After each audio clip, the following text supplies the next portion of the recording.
لطیفے کا لطیفہ اور سب عبرت کی عبرت۔ ایک شہری آدمی کسی دیہات میں چلا گیا، وہاں ایک دیہاتی کو دودھ کے ساتھ روٹی کھاتے دیکھا۔ دیہاتی لسی کے ساتھ کھا لیتے، اب آج کل تو دیہاتوں میں بھی بڑے تکلفات شروع ہو گئے۔ دودھ گائے بکری بھینس ہوتی تھی ان کے پاس، دودھ کا پیالہ رکھا، روٹی کا نوالا توڑ کے منہ میں ڈالا، گھونٹ بھرا اور کھا لیا، پھر یوں دودھ سے روٹی کھا رہا تھا۔ یہ پہنچا، یہ دیکھ رہا کہ کبھی نوالا منہ میں ڈالتا ہے، کبھی دودھ کا گھونٹ بھرتا ہے، دو ہی چیزیں ہیں، سالن ہے ہی نہیں۔ عجیب، یہ ایسے روٹی کھا لیتے ہیں دیہات والے۔ گھر آ کے کہنے لگا کہ میں نے ایک دیہاتی کو عجیب طریقے سے روٹی کھاتے دیکھا۔ ارے کیسے دیکھا؟ دودھ کا پیالہ لاؤ، روٹی لاؤ۔ اب دونوں چیزیں پہنچی، دودھ کا پیالہ اٹھایا اور منہ میں دودھ بھر لیا، پھر روٹی کا نوالا توڑا اور روٹی منہ میں ڈالنے کے لیے منہ کھولا تو دودھ گر گیا، نوالا منہ میں اور دودھ باہر، سارے کپڑے بھی خراب ہو گئے۔ کہنے لگا وہ بھی ایسے ہی کھاتا تھا، اس کا دودھ تو نہیں گرتا تھا، میں دوبارہ کرتا، دوبارہ پھر پیالہ اٹھایا، منہ بھرا، دوبارہ نوالا ڈالنے لگا، پھر گر گیا۔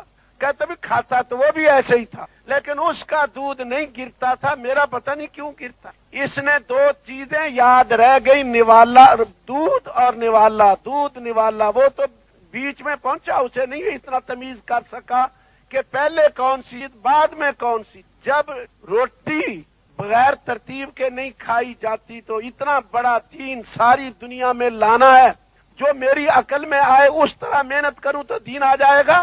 اب دھیان سے سننا، ایک اللہ والا اپنے گھر میں تھا، نظر اوپر اٹھائی، سامنے ہمسائے کا مکان تھا، ہمسائی عورت اپنی کسی ضرورت کے لیے اپنے مکان کی چھت پہ تھی۔ ہمسائے کا مکان، ہمسائے کی بیوی اپنے مکان کی چھت پہ چڑھی ہوئی تھی۔ جب اس نے نظر اوپر اٹھائی تو عورت پہ نظر پڑ گئی، جلدی سے نظر نیچے کر لی۔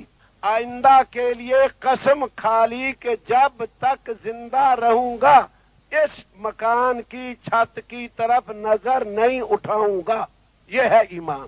اگر ایمان بنا ہوا نہ ہو، ہزاروں روپے کی مشینیں خرید کر گھر میں لاوے گا، دکاندار کو کہے گا ہزاروں روپیہ لے لے، مجھے ایسی مشین دے دے جو مجھے مرتے ہی دوزخ میں لے جاوے، ہزاروں روپیہ لے لے، ہزاروں روپیہ لے لے اور وہ مشین دے جس میں میں گھر بیٹھا غیر محرم عورتوں کو دیکھ سکوں، ان کے گانے سن سکوں، ہزاروں خرچ کر کے دوزخ میں جانے کا سامان کرے گا اگر ایمان نہ ہوگا تو۔ زندگی کے ہر شعبے میں جناب رسول پاک صلی اللہ علیہ وسلم کے مبارک طریقے عملاً چالو ہو جائیں، صرف معلومات کی حد نہیں، عملاً چل پڑے۔ شعبہ کہتے ہیں شاخ کو، زندگی گزارنے کی انسانوں نے مختلف شاخیں بنائی ہیں، کوئی تجارت میں لگے ہیں، کوئی زمیندارہ، کوئی مزدوری، کوئی ملازمت، گھریلو زندگی ایک شاخ ہے، حکومت والی زندگی ایک شاخ ہے۔ ہر شاخ میں، ہر شعبے میں جناب رسول پاک صلی اللہ علیہ وسلم کے مبارک طریقے عملاً چالو ہو جائیں۔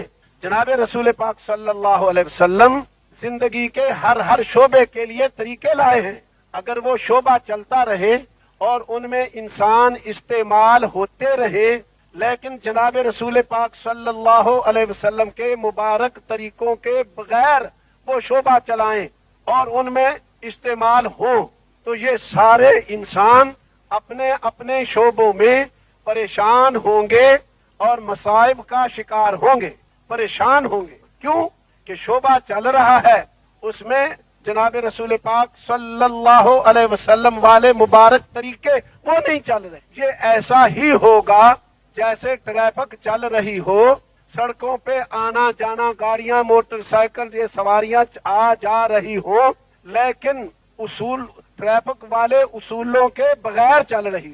آگے سرخ بتی ہے تو پھر کیا کرنا ہے، سبز بتی ہے پھر کیا کرنا، یہ نہیں جانتے۔ آگے سے گاڑی آ رہی ہو، مجھے اس کے پاس سے 7 گاڑی گزارنی ہے تو دائیں طرف سے گزارنی یا بائیں طرف سے گزارنی، ان دونوں کے پاس کوئی بھی اصول نہیں ہے، تو پھر آپ بتاؤ کیا ہوگا؟